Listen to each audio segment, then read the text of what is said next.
Hey, what's going on, y'all? It's yours truly, Dr. Eddie. How you doing? How you living? How's it going? I hope you're doing well. Listen, I hope you subscribe to the channel. I also hope and I recommend you join me, connect with me on my Facebook, Instagram, Twitter at Eddie Connor Jr. And of course, be a part of our academy community, the Eagles Academy, where we're empowering you to literally spread your wings. I believe you spread your wings, you'll win, to soar into success and purpose. TheEaglesAcademy.com. I want to see your face in our digital space. Listen, let's get into it. I want to talk about the blessing of a burden. I know that sounds totally antithetical, if not really misaligned, but I want to get into it. The blessing of a burden. As a story goes that a mentee asked a mentor, what's life's greatest burden? The mentor looked back at the mentee and he said these words. He said, having nothing to carry. I believe really the greatest burden is in not finding a solution. The greatest burden, the greatest problem is when you can't really seem to grasp the whole aspect to discover a solution. Albert Einstein is the one who said, in the middle of difficulty lies opportunity. Are you hearing me? You say that twice because it's also nice. In the middle of difficulty lies opportunity. Some of us don't know how strong we are until being strong is our only option. Some of us just don't really even grasp the whole aspect to be able to create an opportunity until our back is against the wall. Right? To see the opportunity in difficulty means you got to think positive in negative situation. It means you got to change your mindset. Right? It means that you have to see that you put an apostrophe between the I and the M in impossible to see it as I'm possible. It means that you have to delete the letter T off the word can't to turn into what you can do. Right? Scripture says you can do all things through Christ. I can do all things through Christ that strengthens me. Here's the question. Can you find a solution in the storm? All right? Stop telling God how big your storm is and start telling your storm how big God is. Right? Start telling your storm that there's a champion that's on the inside of you. You have to recognize and realize that challenges create champions. Challenges create champions.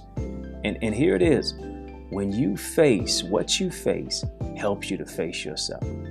When you're facing storm after storm and sickness and pain and trials and negativity, what you face helps you to face yourself. You can't run from it, right? When that whole aspect of fear is imminent, you have to look at fear as either face everything and run or face everything and rise. How will you rise to press toward the mark for the prize and go after what it is that you've been created, called, and crafted to do? We're talking about the burden, right? The greatest burden is not having anything to carry. What you face helps you to face yourself. How can you fight what you refuse to face? How can you heal what you won't deal with? How can you really address what you refuse to confess? Right? What is it that you were called to carry?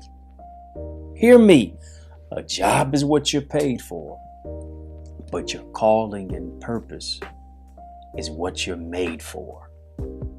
You were born to do more than just pay bills, work a job, and die. You were born to do more than just go through life and not have any fulfillment. And fulfillment is not about the trips that you take. Fulfillment is not the money you make. The fulfillment is not the people who you hang around and party with.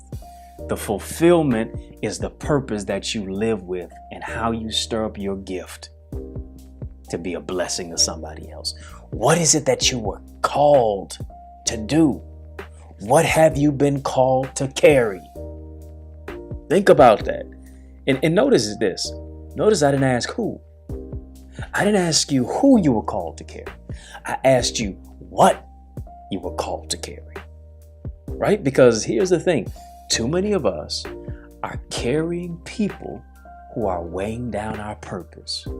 Oh, come on. Let me talk to you real quickly. Let me talk to you. Too many of us are carrying people who are weighing down our purpose. People have become a burden to us. Right? People have oftentimes beclouded our mentality and our identity and our purpose because we're carrying what we were never meant to pick up. The worst burden to carry is the one that you should have never picked up in the first place. The worst addiction to have is the one that you should have never meddled in. The worst habit to break is the one that really became a habit in your life. The person that becomes the greatest burden is the one that you should never allow to get on your back. And now here it is. You're crossing oceans for people who wouldn't even jump puddles for you. You're making more deposits when they're making withdrawals in your life. Now you find yourself pouring from an empty cup. Here's the thing. Beyond carrying people, can you carry your purpose productively? Can you carry your purpose proactively? Why? Because at the end of the day, now it's not a burden, but what it becomes is it's a blessing. If you have a burden at all, it's a burden to bless people. If you have a burden at all, it's a burden to see no as new opportunity. If you have a burden at all, it's the burden to find a solution in every problem. If you have a burden at all, you find yourself waking up in the midnight hour without an alarm clock, right? No alarm clock wakes you up. Your purpose wakes you up because you're rolling up your sleeves to follow what it is that you were called, crafted, and created. Here it is, to carry. I'm not time out for carrying what doesn't belong to you. Gotta find out what I am created, called, and crafted to carry into the power of my destiny. I want to share with you three ways really to find the blessing of a burden, for you to let go of every burden that has beclouded your mind and for you to move into a place of breakthrough. I want to share with you three ways. Number one, you got to let go of what doesn't belong to you. You got to let go of not just what, you got to let go sometimes of who. Got to let go of what and who doesn't belong to you. Listen, if I had a Lamborghini Murcielago and it was a two-door or whatever the case may be, some of y'all say if it ain't, I ain't driving it if it ain't foreign, because if it ain't foreign, it's boring. I know y'all got all the type of money in the world.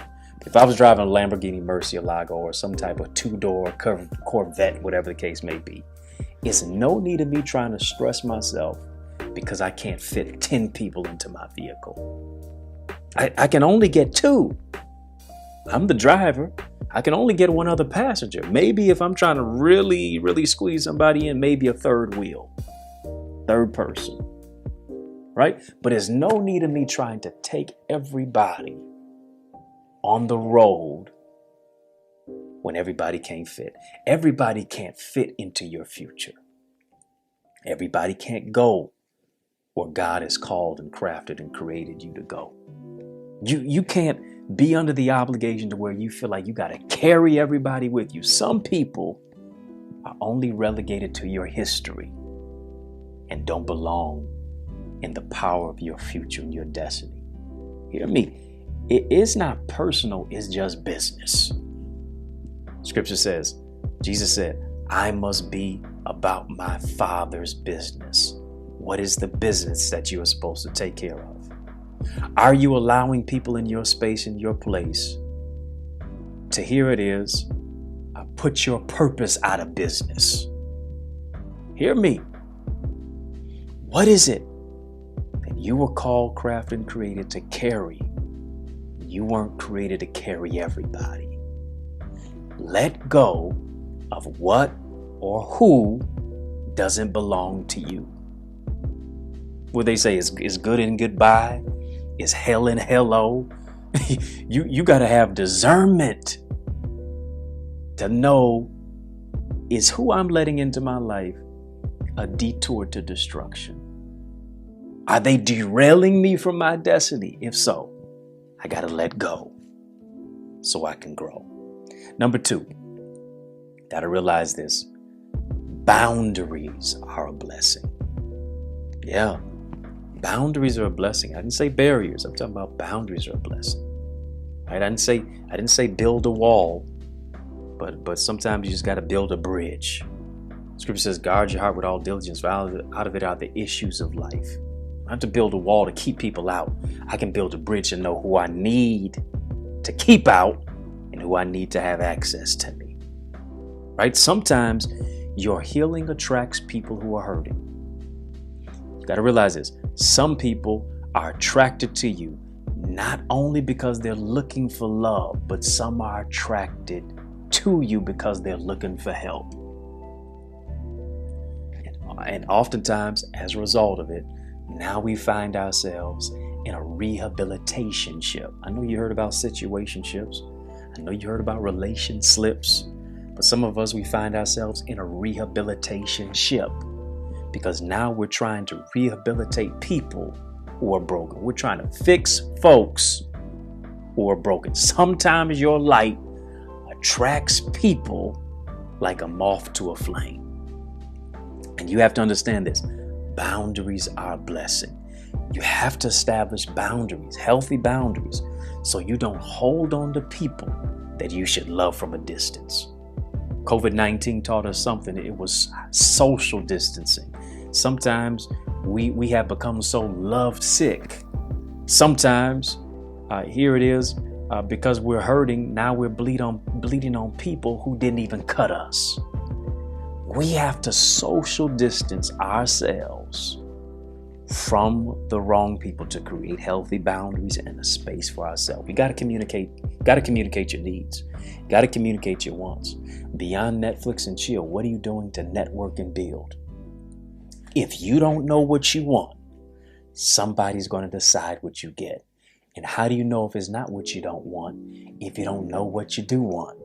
Are you confused yet? So is the person who doesn't know what they don't want, much less what they do want, right? You got to find out what someone's standards are for themselves. What are their boundaries for themselves? What are the boundaries for yourself? What are your standards, right? Because if the people in your life don't have any boundaries for themselves, more than likely they won't respect your boundaries. Right? You got to be honest about your boundaries. Boundaries are not threats and demands. It's simply what you desire in any form of a relationship. Boundaries in business, boundaries with your spouse in your house, boundaries with your significant other, boundaries when in the process of dating. You have to know that boundaries are not barriers. Boundaries are blessings. Put you in a safe space and place, even to be able to have peace of mind. Right? Your peace is priceless. Can't put a price on your peace. Your peace is priceless.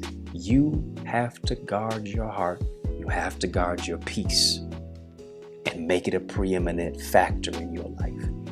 Last but not least, release the weight and just wait. Release the weight and just wait. Here it is. You got to release the weight of people's opinions. Oftentimes, people's opinions now become your prison. You have to release the weight of people's expectations for you. People's expectations for you doesn't usurp the purpose that God gave you. Right? You got to let go. You got to release all of the things that have become such a biohazard to your blessing.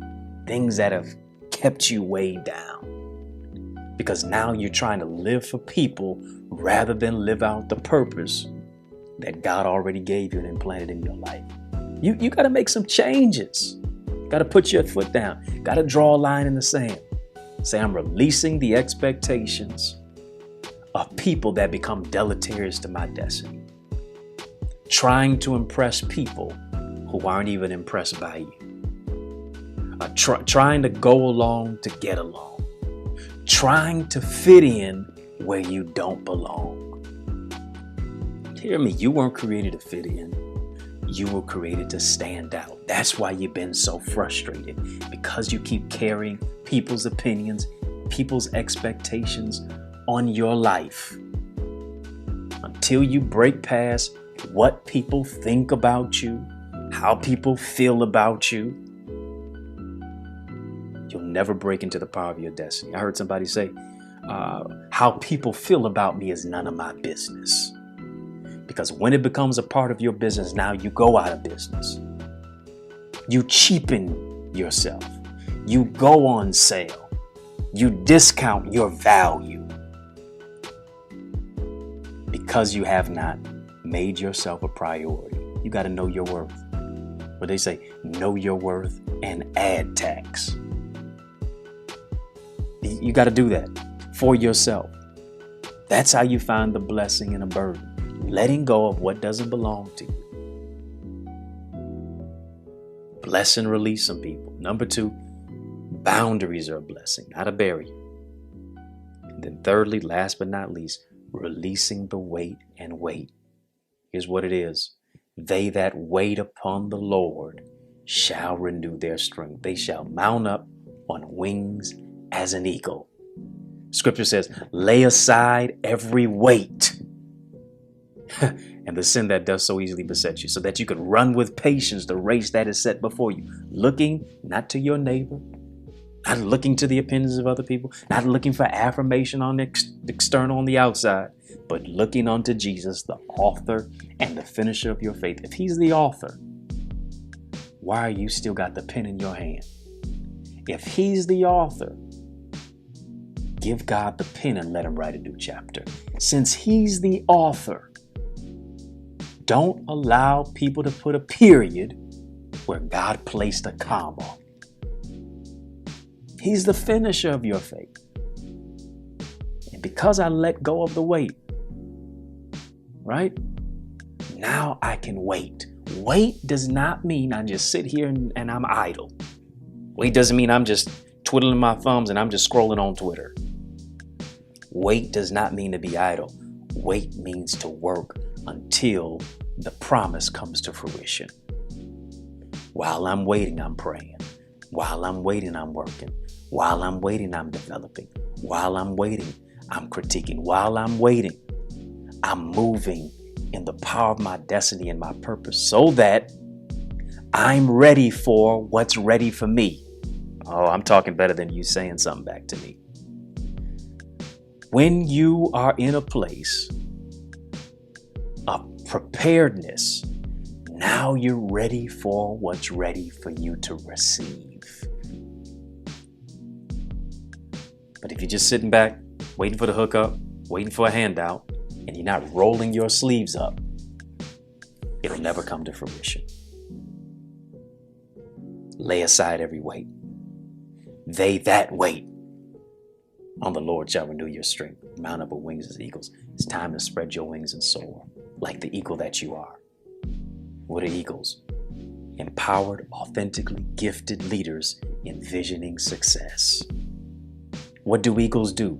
When every other bird flies away from a storm, the eagle gets happy, spreads its wings, doesn't soar above it, doesn't soar around it, doesn't soar under it. The eagle soars into the storm. This is what the eagle does. It uses the storm to go higher. Can you find a solution in your storm? Remember I asked you that question? Stop telling God how big your storm is and start telling your storm how big God is. You got to fly into the storm. You got to soar into the storm and use the storm to go higher. Use the storm to get better.